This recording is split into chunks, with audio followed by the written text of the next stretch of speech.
In news from Afghanistan, the Taliban will allow girls around Afghanistan to return to class when high schools open next week, an education official has said after months of uncertainty over whether the group would allow full access to education for girls and women.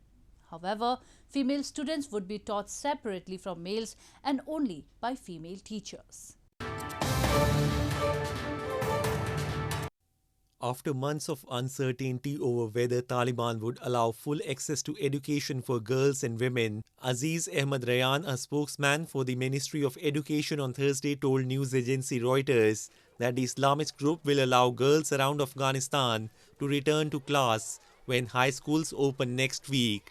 But there are some conditions for girls, he said, adding that female students would be taught separately from males and only by female teachers. In some rural areas where there was a shortage of female teachers, he said that older male teachers would be allowed to teach girls.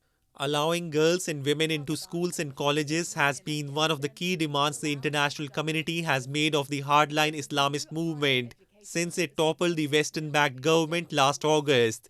Most countries have so far refused to formally recognize the Taliban amid concerns over their treatment of girls and women and allegations of human rights abuses against former soldiers and officials from the ousted administration.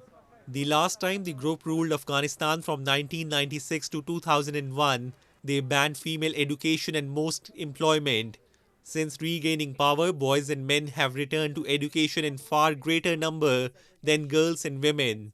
The Taliban is seeking to run the country according to its interpretation of Islamic law, while at the same time accessing billions of dollars in development aid that it desperately needs to stave off widespread poverty and hunger.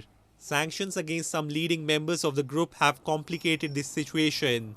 The Taliban say they respect women's rights in accordance with Islamic law and local custom, but many women have reported restrictions on access to public life, including jobs, forcing some to drop out of the workforce.